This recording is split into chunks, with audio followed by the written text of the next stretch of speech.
Welcome back guys, how are you all? I hope आप सब ठीक होंगे। तो guys 200 problems in mathematics for JEE advanced की सीरीज में हमने कुछ क्वेश्चंस लास्ट पार्ट में देखे थे। So guys let's see few more questions in this part. और अगर गाइस आप लोगों ने लास्ट पार्ट नहीं देखा है तो आई टैब पे क्लिक कीजिए और उस पार्ट को देखिए। So let's start this part. Guys, our next question is, let a polynomial f satisfies this relation f of fx plus 1 minus p into fx for every x belongs to R। अब guys जब भी आपके पास कुछ इस तरीके के question आते हैं जहां वेरिएबल पॉलिनोमियल्स इन सब की बात हो, कुछ पूछे, कुछ दे रखा हो, तो आपको सबसे पहले जो चीज एनालाइज करनी है, बोर्ड के हिसाब से नहीं लिखने लग गए कि ये करना, ये लिखना, ये लिखना है। आपको सिर्फ एक पॉइंट आपको मन में आइडेंटिफाई करना है कि कौन कौन सी जो चीजें हैं वो आपको गिवन है और क्या आपको फाइंड करना है। अब देखिए इस क्वेश्चन में आपको क्या गिवन है, जो इंपॉर्टेंट है, ये इक्वेशन गिवन है, वो उसका यूज करना है, लेकिन उसके अलावा हमारे पास इंफॉर्मेशन क्या क्या गिवन है। अब देखिए अगर पहली इंफॉर्मेशन जो इंपॉर्टेंट है वो क्या है, for every x belongs to R, यानी कि ये जो इक्वेशन है ये हर एक्स के लिए वैलिड है। हर एक्स के लिए मतलब चाहे एक्स कुछ भी हो उस पर ये डिपेंड नहीं कर रही, आप जो मर्जी है वो एक्स पुट कर लीजिए, लेकिन ये क्या होगा, ट्रू होगा हमेशा। अब अगर ये ट्रू होगा तो हमारे पास एक इंपॉर्टेंट पॉइंट तो ये आ गया कि भाई हर एक्स के लिए ये क्या equation true. p belongs to real number, इतना कुछ इंपॉर्टेंट नहीं है भाई। हाँ, फॉर एवरी नहीं बोला ना कि हर p के लिए ऐसा हो रहा है, हर p के लिए नहीं बोला, वो बोल रहे p कोई रियल नंबर है, बस p कोई रियल नंबर है, उसने p के बारे में बताया है। अगली चीज दे रखी, leading coefficient of fx is negative, यानी कि fx का लीडिंग कोएफिशिएंट नेगेटिव होने का मतलब पॉलिनोमियल है तो यहाँ ax to the power n आएगा, जो भी आगे आएगा उसका हमें मतलब नहीं है, लेकिन जो a है वो कैसा है आपका, नेगेटिव है। a कैसा है, नेगेटिव है, ये गिवन है। तीसरी इंफॉर्मेशन जो गिवन है वो है f ऑफ 0 इक्वल टू 4, और जो पूछा है वो हमें डायरेक्ट दिख ही रहा है। अब चलिए इन इंफॉर्मेशन का यूज करके हमें इसे सोल्व करना है। अब गिवन क्या नहीं है, उससे पहले एक इंफॉर्मेशन गिवन है हमारे पास कि fx क्या है, पॉलिनोमियल है। अब जैसे ही मैं पॉलिनोमियल बोलता हूं हमारे दिमाग में जो सबसे पहली चीज स्ट्राइक करनी चाहिए वो क्या है, भैया डिग्री बताओ, डिग्री बताओ इस पॉलिनोमियल की। तो डिग्री मैंने कहा भाई गिवन नहीं है, तो मैंने मान लिया कि डिग्री क्या है, n है। क्या है, डिग्री n है। अब देखिए अगर डिग्री n है तो ये वाली जो टर्म है ये कितने डिग्री की हुई, n डिग्री की हुई, क्योंकि इसमें fx आ रहा है। लेकिन ये जो टर्म है, ये जो टर्म है ये कितने डिग्री की होगी, ये n डिग्री का है। अगर n डिग्री के पॉलिनोमियल में हम फिर से वो ही पॉलिनोमियल रखेंगे तो ये n स्क्वायर डिग्री का और ये n क्यूब डिग्री का हो जाएगा। ये क्या हो जाएगा, n क्यूब डिग्री का और ये n डिग्री का, ये टर्म n डिग्री की, ये टर्म n क्यूब डिग्री की। अब मैं ये क्यों बता रहा हूं कि हम n और n क्यूब डिग्री क्यों निकाल रहे हैं। अगर हम डिग्री नहीं निकालेंगे तो हमें नहीं पता ना कि आगे कैसे करें भाई। अगर डिग्री पता है तो हम इसको इस तरीके से एज्यूम कर सकते हैं और क्या पता हम इसमें पुट करें और सोल्व कर ले। तो ये हमने देख लिया कि ये n क्यूब डिग्री का होगा, ये n डिग्री का होगा। अब इसका फायदा क्या हुआ, इसका फायदा ये हुआ कि देखिए डिग्री कहां से स्टार्ट होगी, या तो सबसे पहले कांस्टेंट होगा डिग्री 0, कांस्टेंट होगा डिग्री 0 होगी। डिग्री 0 नहीं हो सकती क्योंकि उन्होंने लीडिंग कोएफिशिएंट के बारे में बात की है, उन्होंने 0 नहीं दी, गिवन है, ये देना चाहिए था कि आपका लीडिंग कोएफिशिएंट 0 भी नहीं है, वो नेगेटिव है। आप यूं भी समझ सकते हो कि उन्होंने नेगेटिव दे दिया, इसका मतलब वो नॉन जीरो बोल रहे हैं, लेकिन ये नेगेटिव गिवन है तो कांस्टेंट है तो इसका जो लीडिंग कोएफिशिएंट है वो क्या होगा, 0 होगा, और वो 0 हमें गिवन नहीं है तो कांस्टेंट पॉसिबल नहीं है। नेक्स्ट आता है लीनियर, डिग्री जब 1, अब जब डिग्री 1 हुई तो ये भी 1 डिग्री का, ये भी 1 डिग्री का। जब क्वाड्रेटिक आ जाए, जब क्वाड्रेटिक आ जाएगी, जब क्वाड्रेटिक आ जाएगी तो क्या होगा हमारे पास, ये तो हो जाएगा 2 डिग्री का, क्या हो जाएगा 2 डिग्री का, ये हो जाएगा 8 डिग्री का। अब देखो ये पॉसिबल नहीं है। क्यों बोला मैंने ऐसा, क्यों पॉसिबल नहीं है, क्योंकि ये जो है, ये देखिए यहाँ जो ये जो है ना, ये इसमें अगर मैं x मान लो कोई भी x हो, जैसे x स्क्वायर है तो इसमें x स्क्वायर की टर्म आएगी, इसमें x टू दी पावर 8 की टर्म आएगी। लेकिन उसके साथ साथ मैं क्या बोल रहा हूं, ये x पे डिपेंड ही नहीं कर रहा। For every x belongs to r, x आप जो मर्जी आए वो पुट कर लीजिए, ये हमेशा आपको क्या देगा, 3 ही देगा। क्या देगा, 3 ही देगा, ये हमेशा आपको 3 ही देगा। अब अगर ये हमेशा ही 3 देगा तो भाई ये कितने का हो गया, ये कितने का हो गया, ये तो हो गया था 2 डिग्री का, ये हो गया 8 डिग्री का। अब आपको ये x पुट कर रहे हो, मान लो आपने x इक्वल टू 3 पुट किया तो ये तो 3 स्क्वायर दे सकता है मैक्सिमम, लेकिन ये देखो 3 टू दी पावर 8 दे देगा। तो आप इस p को कितना इंक्रीज कर सकते हो कि वो पूरा कैंसिल हो जाए, x का जो इफेक्ट आ रहा है जो इतने बड़े x का वो कैंसिल हो जाए, ऐसा पॉसिबल नहीं हो पाएगा। क्यों नहीं हो पाएगा? ये बहुत बड़ा नंबर दे देगा, इसके प्लस में मतलब x to the power 8 plus x to the power 7 plus x to the power 6 वो टर्म्स भी आ सकती हैं। तो ये क्या हो जाएगा? बहुत बड़ा नंबर हो जाएगा और ये छोटा नंबर हो जाएगा। ये दोनों अगर हम p को पॉजिटिव लेके चले और उन दोनों को कैंसिल भी करवाए तो हम पूरा कंप्लीट कैंसिल नहीं करवा सकते, और वो x वाला जो इफेक्ट है, जो इतने बड़े x का इफेक्ट है, वो कैंसिल नहीं हो सकता। तो क्वाड्रेटिक पॉसिबल नहीं है, इससे आगे कोई पॉसिबल नहीं होगा, क्योंकि फिर तो ये नंबर और बढ़ता जाएगा। क्यूबिक, ये क्यूबिकली इंक्रीज हो रहा है, ये n क्यूब है। 3 पुट करेंगे 27 हो गया, 4 पुट करेंगे 64 हो गया, तो ये क्या होगा? बहुत ज्यादा इंक्रीज हो जाएगा। तो ये पॉसिबल नहीं है। तो हमें पता चल गया कि इसकी डिग्री क्या है? 1 है। डिग्री क्या है हमारे पास? 1। अब हमें पता चल गया कि fx जो है वो डिग्री 1 है, तो fx को हम लिख सकते हैं ax प्लस b लिख सकते हैं। क्या लिख सकते हैं? ax प्लस b, जहां हमें पता है कि a कैसा है? नेगेटिव है। अब हमें कुछ ऐसा करना है कि ये जो fx जब हम इस इक्वेशन में पुट करें तो ये हर x के लिए 3 के इक्वल आ जाए। तो चलिए पुट करते हैं। fx को मैंने पुट किया तो ये आया f ऑफ fx कितना है? ax plus b। क्या है? ax plus b plus 1 minus p into ax plus b equal to 3। ये आ गया। अब f of ax plus b यानी x की जगह ax प्लस b रखना है, तो ये आ जाएगा a times ax plus b plus b plus 1 minus p, इसको मल्टीप्लाई कर लीजिए, ax plus b minus apx minus pb is equals to 3। Next, अब ये पुट करना है fx में फिर से, तो ये आ जाएगा, मैं मल्टीप्लाई करके लिख रहा हूं, a square x plus ab plus b, ये पुट करना है हमें fx में, तो ax plus b plus ax plus b minus apx minus pb equal to 3। ये आ गया। अब चलिए हम इसमें x की टर्म्स अलग कर लेते हैं। तो x की टर्म्स कौन कौन सी आएंगी? a क्यूब यहां से, a यहां से, और माइनस ap यहां से, minus ap into x, plus बाकी की टर्म्स कौन सी आएंगी?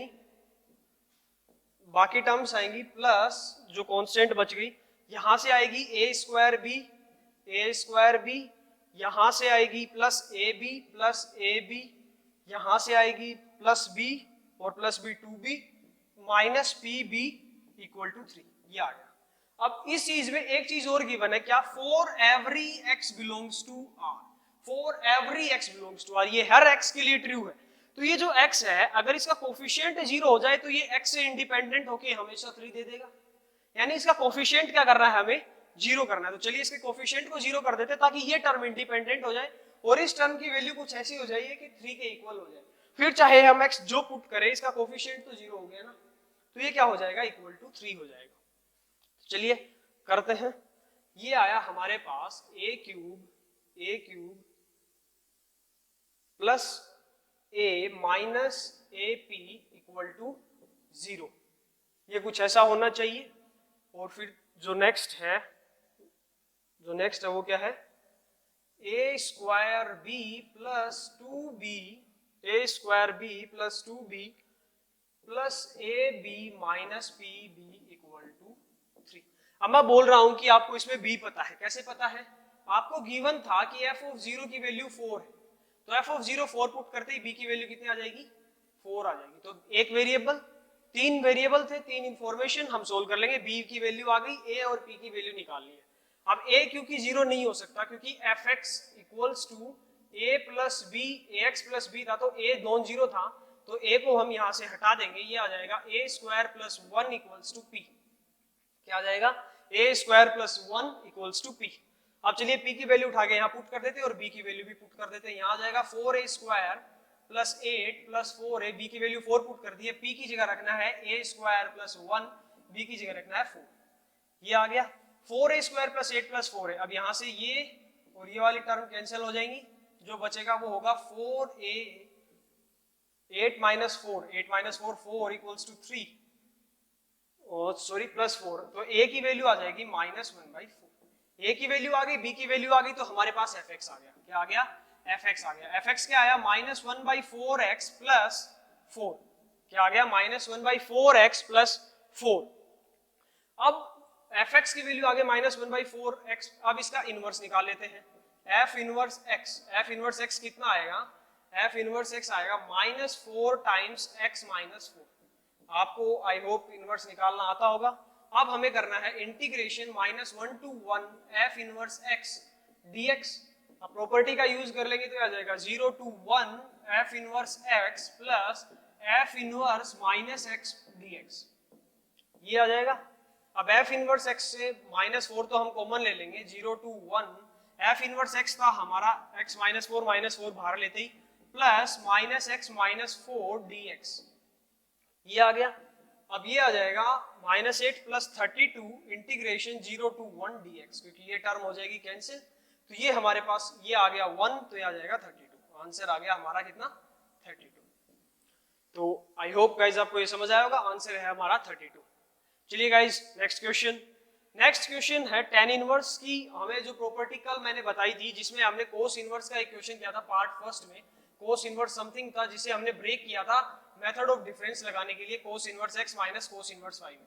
वहां मैंने आपको बताया था कि जनरली 90% जो क्वेश्चंस आते हैं वो किससे आते हैं, वो इसी से आते हैं, tan इनवर्स से। कहां से, tan इनवर्स से, इससे आते हैं tan इनवर्स से। तो ये जो tan इनवर्स है इसको क्या करना है, आपको मेथड ऑफ डिफरेंस से ब्रेक करना है। मेथड ऑफ डिफरेंस ब्रेक करने के लिए मैंने आपको बताया था एक formula, tan inverse x minus y divided by 1 plus x y is equals to tan inverse x minus tan inverse y।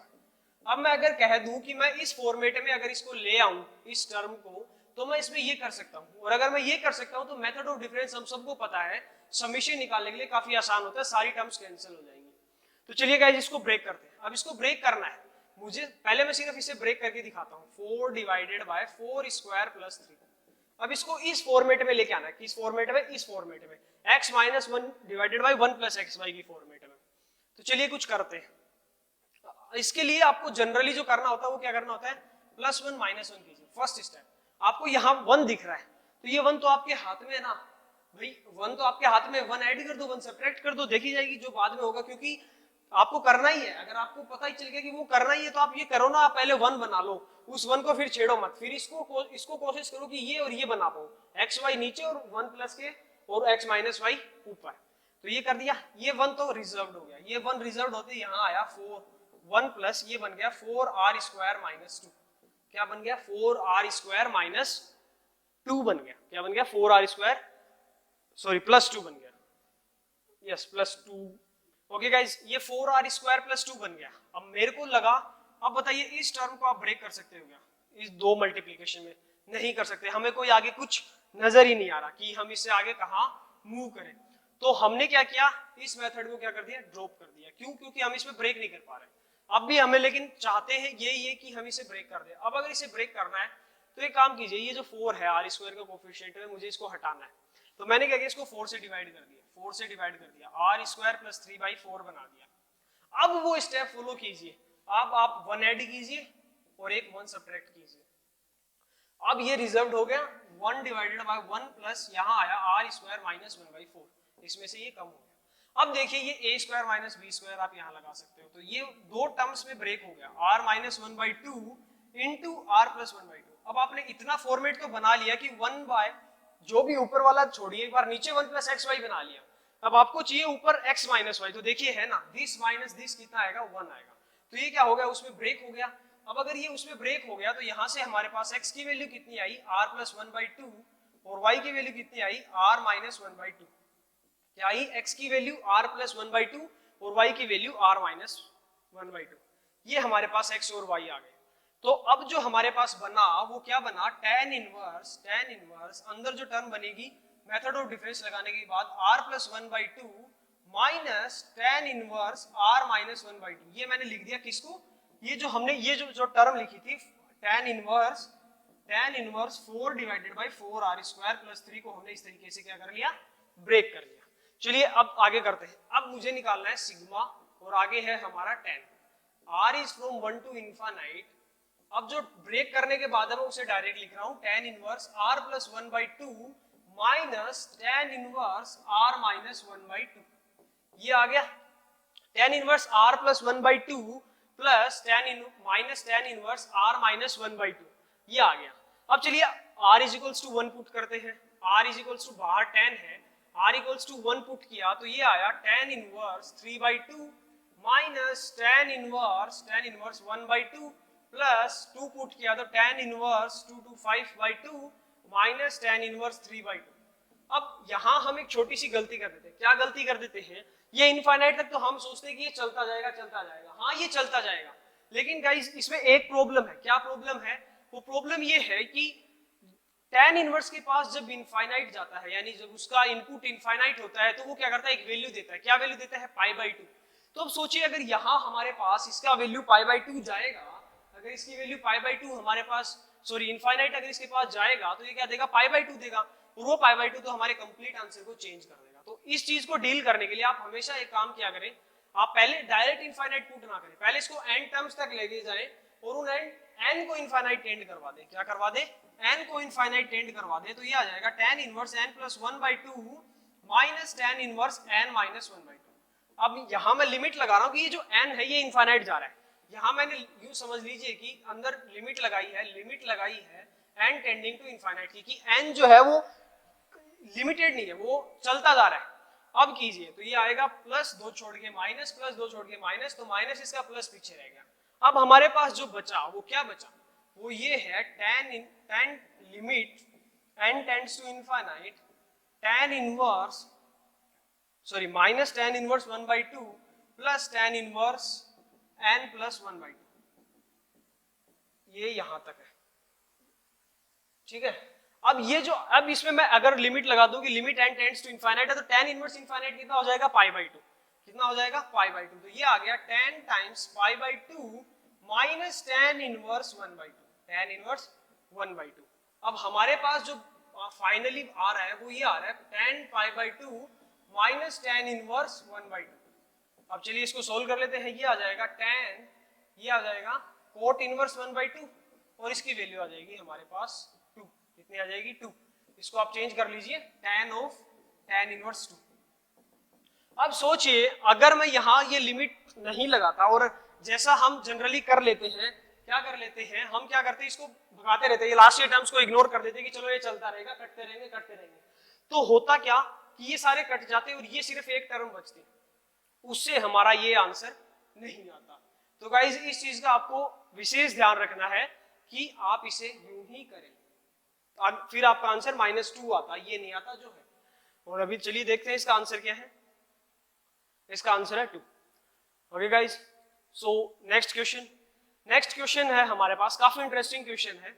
ये है कुछ ऐसा दे रखा है और कुछ ऐसा लिमिट की वैल्यू पूछी है, ये लिमिट हमें पूछी है। अब यहां हमारे पास जो fx गिवन है और जो gx गिवन है, इससे हमें कोई हिंट नहीं मिल रही कि हमें एक्चुअल में करना क्या है, क्योंकि ये दोनों ही थोड़े कॉम्प्लिकेटेड हो रहे हैं। क्या हो रहे हैं? दोनों ही थोड़े कॉम्प्लिकेटेड हो रहे हैं। क्योंकि कॉम्प्लिकेटेड कैसे?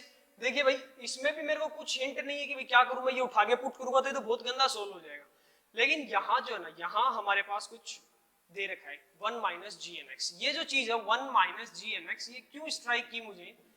देखिए GNX निकालना मेरे लिए मुश्किल है, उसको यहाँ पुट करना मुश्किल है। मैं ये भी तो करके यहाँ पुट करूंगा, तो अगर मैं इसको डायरेक्ट निकालूं तो ये क्यों है? क्योंकि ये जो फॉर्मेट है ये कुछ इसके जैसी दिख रही है और GNX fx से इस तरीके से रिलेटेड है।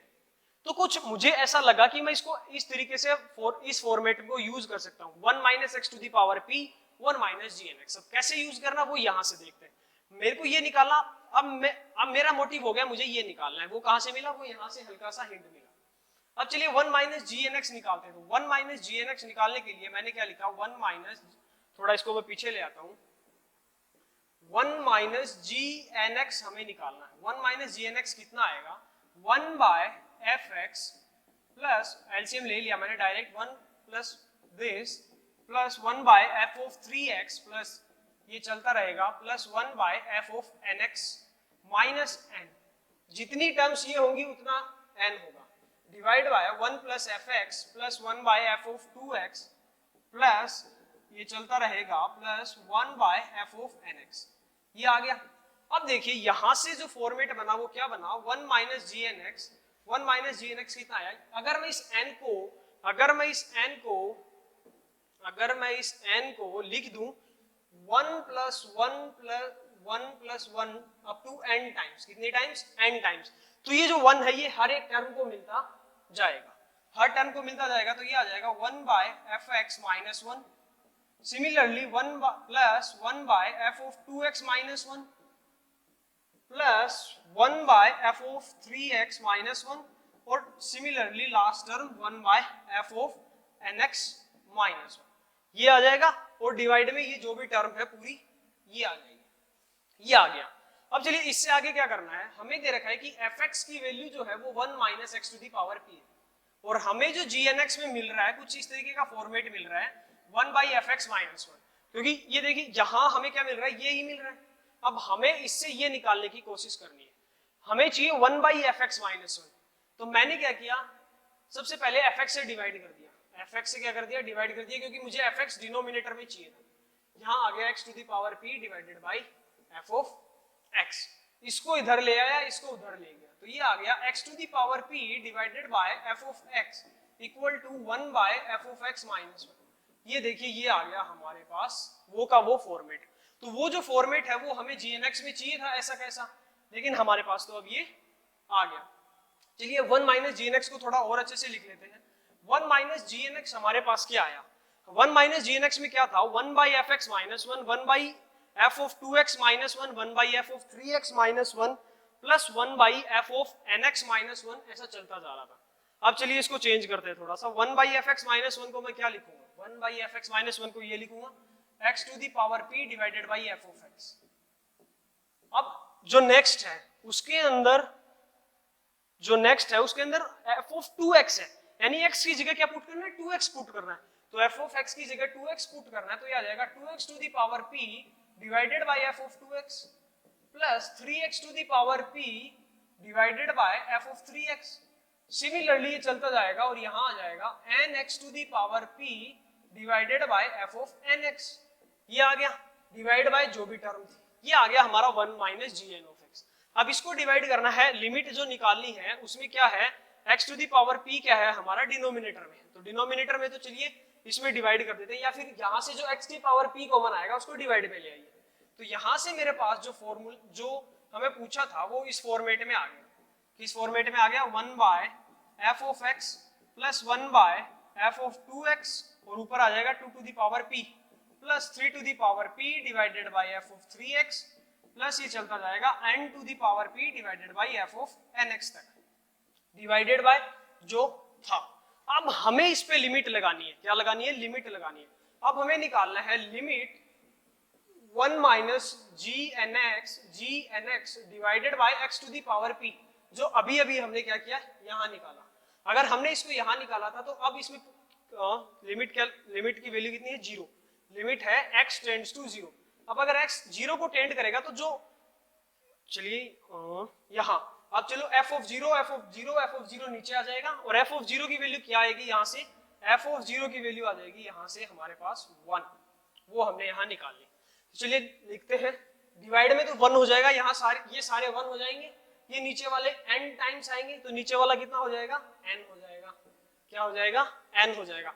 क्योंकि देखिए यहाँ 1 by f of x plus 1 by f of 2x कितनी बार आ रहा था, ये सब n टाइम्स आ रहा था हमारे पास, n टाइम्स आ रहा था, तो ये कितनी बार 1 1 1 ऐड होगा, n टाइम्स। ये 1 1 1 कोई मतलब का नहीं है, ऊपर जो बचेगा वो क्या होगा, 1 to the power p plus 2 to the power p plus 3 to the power p plus dash dash n to the power p। ये आ गई हमारे पास लिमिट की वैल्यू।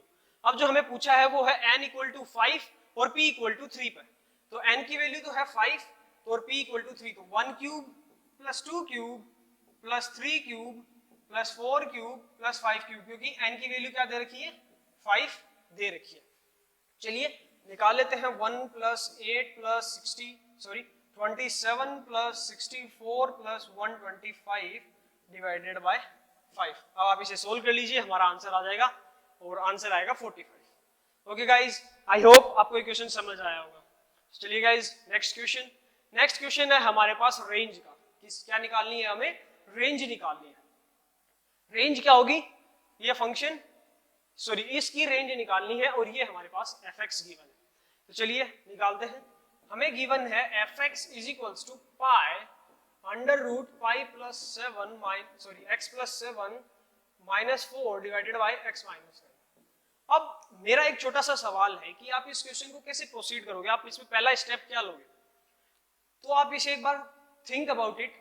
अब मैं बताता हूं इसमें आपको सबसे पहला स्टेप क्या लेना है, डिफाइन करना है। जब भी रेंज निकालनी हो, रेंज का आपको कोई भी क्वेश्चन सोल्व करना हो, आप पहले डिफाइन कीजिए। डिफाइन का मतलब फंक्शन क्या ले सकता है भाई, वो पता होना चाहिए ना। फंक्शन आप इनपुट दिए जा रहे हो, फंक्शन बोल रहा है मेरे को चाहिए ही नहीं, मैं लेता ही नहीं है, मैं इस पे वर्क ही नहीं करता, तो वो चीज काम नहीं करती। तो आपको क्या करना है, सबसे पहले डिफाइन करना है। अब मैंने क्या किया, डिफाइन कर लिया। डिफाइन करने के लिए मेरे को क्या चाहिए था, x प्लस 7 को क्या करना है, पॉजिटिव या ग्रेटर देन इक्वल टू 0 करना है, और x नॉट इक्वल टू 9 करना है। ये हो गया हमारा define. x greater than equal to -7 आ गया। अब ये जो क्वेश्चन है, इसमें हमारे पास इसकी रेंज निकालने के दो मेथड कौन कौन से, पहले इसकी रेंज निकालो। रेंज में एक चीज याद रखना, जब भी आपको कोई कॉम्प्लेक्स फंक्शन की रेंज पूछे, जैसे ऐसे एक के बाद फंक्शन घुसा रखे, तो आपको अंदर से शुरू करना है, इसकी रेंज, फिर इसकी रेंज, फिर अगले फंक्शन की रेंज, फिर अगले फंक्शन की रेंज। और डोमेन में जैसे f of g of h of k of p of, ऐसे फंक्शन चलते जा रहे हैं और लास्ट में x, ऐसा कुछ है। तो आपको क्या करना है, अगर आपको डोमेन निकालना है, अगर आपको डोमेन निकालना है, क्या करना है, डोमेन निकालना है और आपको रेंज निकालनी है। तो जब आपको डोमेन निकालना है, तो आपको क्या करना है, बाहर से अंदर जाना है। पहले इसको डिफाइन करना है, फिर इसको, फिर इसको, फिर इसको, फिर इसको, फिर इसको, फिर इसको, ऐसे चलते जाना है। मतलब आपको इस वे में आगे बढ़ना है। लेकिन अगर आपको रेंज निकालनी है, तो आपको क्या करना है, पहले इसकी रेंज निकालो, फिर इसकी निकालो, फिर इसकी निकालो, फिर इसकी निकालो, फिर आगे वाले की, फिर आगे वाले की। यानी आपको ऐसे मूव करना है अंदर से बाहर की ओर। ये हो गया आपका रेंज निकालने का मेथड, मतलब एक छोटी सी ट्रिक जो आपको हेल्प कर सकती है। सो ये एक छोटी सी ट्रिक है कि आपको रेंज कैसे निकालनी है और डोमेन कैसे निकालना है जब कॉम्प्लेक्स फंक्शन आ जाए।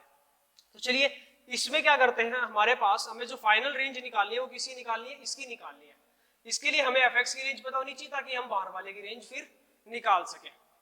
अब चलिए ये देखते हैं, इसकी रेंज निकालनी है। तो इसकी रेंज निकालने का पहला मेथड तो हो गया, इसे डिफरेंशिएट कर दो और उस वे से आप इसकी रेंज निकालो, पॉजिटिव नेगेटिव देख लो, इसकी वैल्यू देख लो और ये रेंज आ जाएगी इसकी। दूसरा मेथड, इसमें आप थोड़ा सा दिमाग लगाओ। कैसे, ये आपको रूट दिख रहा है और जैसे ही आपको जैसे 1/2 प्लस रूट 3 दिखता है या 1/√7 माइनस 4, 1/√2 प्लस 3 ऐसे कुछ दिख रहा है, तो आप क्या करते हो, सबसे पहले rationalise.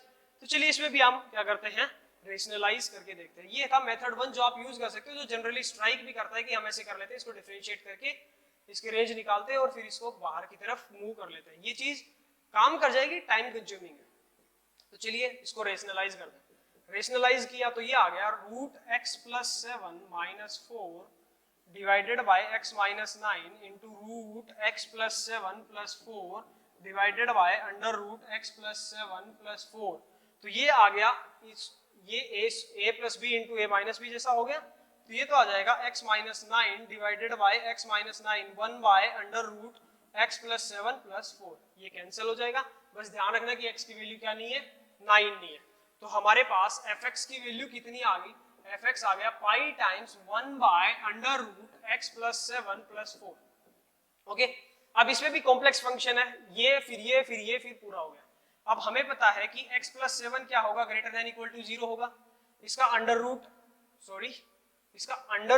√x + 7 greater than equal to 0 होगा और वैसे ये भी greater than equal to 0 must. तो ये जो √x + 7 है वो ग्रेटर देन इक्वल टू 0 होगा। मैंने दोनों तरफ 4 ऐड कर दिया, ये क्या होगा, ग्रेटर देन इक्वल टू 4 होगा। सॉरी, हाँ सही है, ग्रेटर देन इक्वल टू 4 होगा। अब इसका हमें क्या करना है, उल्टा लेना है। अगर इसका उल्टा करूंगा तो ये आ जाएगा +1/4 less than equal to 1/4 but greater than 0। यानी इसकी वैल्यू कहां से कहां लाई करेगी, 0 से लेकर के 1/4 तक। इसका उल्टा कर दिया। अब चलिए इसको पाई से मल्टीप्लाई कर देते हैं। तो पाई से मल्टीप्लाई करने पे fx आ जाएगा और fx की रेंज आ गई हमारे पास π/4 तक। अब हमें जो रेंज निकालनी है वो है sin of 2 times f of x की। अब अगर sin ऑफ 2 टाइम्स fx की निकाले तो इसको 2 से मल्टीप्लाई कर देंगे तो ये आ जाएगा 2 टाइम्स fx की रेंज कितनी आएगी, 0 से लेकर के π/2 तक। अब साइन की निकालनी है, तो अगर इसका साइन का इनपुट 0 से π/2 है तो इसकी वैल्यू कहां से कहां होगी, ओपन 0 से क्लोज 1 होगी। ये इसका आंसर आ गया। क्या ये इसका आंसर है? जी बिल्कुल भी नहीं है। क्यों नहीं है? क्योंकि इसमें हमने एक चीज मिस कर दी। क्या चीज मिस कर दी वो देखते हैं। चलिए अगर x की वैल्यू 9 हुई, अगर x की वैल्यू 9 हुई तो आप वो केस यहाँ इंक्लूड कर रहे हो। कैसे? अगर आप x की वैल्यू 9 ले रहे हो तो x + 7 पॉजिटिव होगा उसका रूट भी पॉजिटिव होगा, तो इससे आगे उसमें कहीं उसने प्रॉब्लम क्रिएट नहीं की। जो x इक्वल्स टू 9 जो हमने डोमेन में हमने हटा दिया था, वो हमने इस रेशनलाइज करने की वजह से उसका इंपैक्ट क्या हो गया, कैंसिल हो गया, और वो हमने कहीं भी चेक ही नहीं किया। क्या नहीं किया, कहीं भी हमने चेक ही नहीं किया कि कहीं x इक्वल टू 9 की वजह से कोई प्रॉब्लम तो क्रिएट नहीं हो रही, लेकिन वो प्रॉब्लम क्रिएट कर रहा है क्योंकि इसमें उसने यहाँ तो उसको कुछ कहा ही नहीं ना। ये तो बोलेगा x इक्वल टू 9, हाँ मैं ले लूंगा, मैं 9 लूंगा, पॉजिटिव भी दूंगा, उसमें में 4 ऐड करो, मेरा रिवर्स लो, सब करवा देगा, लेकिन 9 पॉसिबल नहीं है। तो जो 9 के करस्पॉन्डिंग वैल्यू अगर इस इंटरवल में आती है तो वो हमें हटानी पड़ेगी। तो 9 के करस्पॉन्डिंग वैल्यू क्या आएगी, f ऑफ 9 निकालना है यहाँ से, 9 7 16 पाई बाई 8, तो f ऑफ 9 की value pi by 8, 2 times f की वैल्यू पाई बाई 4, और sine of pi by 4 1 by root 2, तो इसमें से हमें 1 बाई रूट 2 हटाना पड़ेगा, तो ये आ जाएगा 0 to 1 by root 2 open union 1 by root 2 to 1 include, ये होगा हमारा फाइनल आंसर। चलिए गाइज, आई होप आपको ये समझ आया होगा, ये रहा हमारा final answer. So guys, next question है हमारे पास, the sum of all possible values of n where n belongs to natural number x greater than such that this। और यहाँ ये जो बॉक्स है, ये लिखना भूल गया, ये क्या है, ग्रेटेस्ट इंटीजर फंक्शन है। क्या है, ग्रेटेस्ट इंटीजर फंक्शन है हमारे पास। तो चलिए, अगर ये ग्रेटेस्ट इंटीजर फंक्शन है तो हमारे पास क्या है, गिवन है 2x square plus x minus n equal to 0। क्या गिवन है, 2x square plus x minus n equal to 0। अब उसे पूछा कि all possible values of n जहां x पॉजिटिव है और ये बिलोंग करता है। अब हमें सिर्फ x पॉजिटिव दे रखा है, हमें इस ग्रेटेस्ट इंटीजर फंक्शन को क्या करना है, ऑपरेट करना है। क्या करना है, ऑपरेट करना है। और ग्रेटेस्ट इंटीजर फंक्शन का आप सबको पता है कब ऑपरेट होता है, जब हमें पता हो कि अंदर वाला कैसा है, इंटीजर है या नॉन इंटीजर है। अगर ये इंटीजर है तो ये डायरेक्ट रिमूव हो जाएगा, वरना फिर इसमें थोड़ा सा कैलकुलेशन आएगी। अब चलिए देखते हैं कि x इंटीजर है कि नहीं और कब इंटीजर है। तो हमें गिवन है कि ये नेचुरल नंबर है, ये नेचुरल नंबर है, और such that the equation has a solution. Okay, ये इंटीजर है, ये इंटीजर है, तो मेरे पास x इक्वल टू क्या है, n minus greatest of 2x square. x के अंदर कुछ भी हो, लेकिन ग्रेटेस्ट इंटीजर फंक्शन आउटपुट तो हमेशा इंटीजर ही देता है।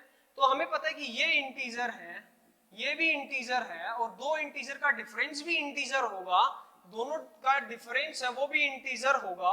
तो क्या ये x कोई और नंबर हो सकता है बिना इंटीजर के? Not possible. क्या ये भी इंटीजर होगा? यानी हमें पता चल गया कि x इंटीजर है। अगर x इंटीजर है तो x स्क्वायर इंटीजर है, 2 टाइम्स x स्क्वायर भी इंटीजर है। और अगर बॉक्स यानी ग्रेटेस्ट इंटीजर फंक्शन के अंदर इंटीजर आ गया तो ग्रेटेस्ट इंटीजर फंक्शन बोलेगा भाई मुझे क्यों बुलाया, जब तुम लोग खुद ही इंटीजर इनपुट दे रहे हो। मैं तो इंटीजर बनाता हूँ किसी नंबर को, उसका ग्रेटेस्ट इंटीजर फंक्शन बताता हूँ, लेकिन आप पहले इंटीजर इनपुट दे रहे हो तो मुझे क्यों बुलाया। तो ये हट जाएगा, ये गायब, ये भाग जाएगा बिना कुछ किए। तो x equal to n minus 2x square हमारे पास डायरेक्ट इक्वेशन आ जाएगी। बस एक चीज का ध्यान रखें कि x belongs to integer, x क्या है, इंटीजर। अब ये क्वाड्रेटिक है। अब हम बोल रहे हैं कि 2x square plus x minus n equal to 0 के सॉल्यूशन है, लेकिन सॉल्यूशन के साथ साथ हम ये बोल रहे हैं कि इंटीग्रल सॉल्यूशन है। क्यों? क्योंकि हमें पता है कि x कैसा होगा, x कैसा होगा, इंटीजर ही होगा, वो अभी हमने देखा। अब वो बोल रहे हैं कि पॉजिटिव सॉल्यूशन हो, सॉरी x पॉजिटिव भी है, यानी अब इसमें एक टर्म और ऐड हो जाएगी, पॉजिटिव इंटीग्रल सॉल्यूशन होने चाहिए इस इक्वेशन के। अब मैंने क्या किया, f ऑफ 0 निकाला है। अगर मैं इसको fx बोल दूं तो f ऑफ 0 कैसा आएगा, नेगेटिव आएगा। ये क्वाड्रेटिक है, इस क्वाड्रेटिक का ग्राफ कैसा आएगा, अगर f ऑफ 0 नेगेटिव है तो ये कुछ ऐसा आएगा। यानी सिर्फ इसका एक ही सॉल्यूशन पॉसिबल है पॉजिटिव, तो बाकी दूसरा नेगेटिव आएगा, क्योंकि 0 पे ये नेगेटिव दे रहा है और इसका जो लीडिंग कोएफिशिएंट है वो कितना है, पॉजिटिव है, तो ये ग्राफ ऐसा बनेगा, वैसा नहीं बनेगा। तो ये वाला तो हमारे कोई काम का नहीं है, हमें तो सिर्फ इसके बारे में मतलब है, इसके बारे में मतलब है जो एक ही है। तो चलिए, और ये इंटीजर भी होना चाहिए साथ में।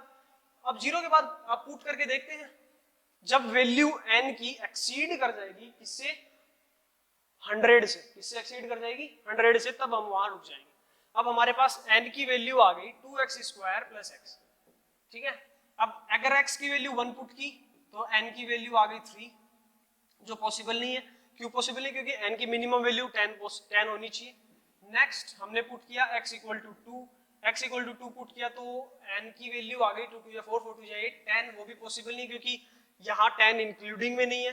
नेक्स्ट हमने x इक्वल टू 3 पुट किया, x इक्वल टू 3 पुट किया तो हमारे पास n की वैल्यू आ गई 3, 9 2 18, सॉरी 3 3 9, 9 2 18 और 3 21, ये पॉसिबल है। नेक्स्ट हमने x की वैल्यू पुट की 4, तो n की वैल्यू कितनी आई 4 4 16, 16 32 34, x की वैल्यू पुट की 5 25, तो x की वैल्यू कितनी आई 5 25 25 to 50 52 52, x की वैल्यू हमने पुट की 6 6 पुट की तो ये आएगी 6 6 36 36 to 72 74, x की वैल्यू आ गई हमारे पास, सॉरी n की वैल्यू आ गई 74, x की वैल्यू पुट की हमने 7 49 49 to 98 और n की वैल्यू आ गई हमारे पास 100। अब इससे आगे हम जाएंगे नहीं क्योंकि हमें मैक्सिमम n की वैल्यू 100 तक ही जाना है। तो अब हमारे पास जो सारी वैल्यूज आई वो कौन कौन सी आई 21 34 52 74 और 100। अब इनको ऐड कर लीजिए 4 4 8 8 2 1 1 1 5 3 8 2 10 11 11 7 18। अब इसका आंसर थोड़ा सा मतलब आप कैलकुलेशन मिस्टेक कैलकुलेशन चेक कीजिए, इसका आंसर 190 आएगा।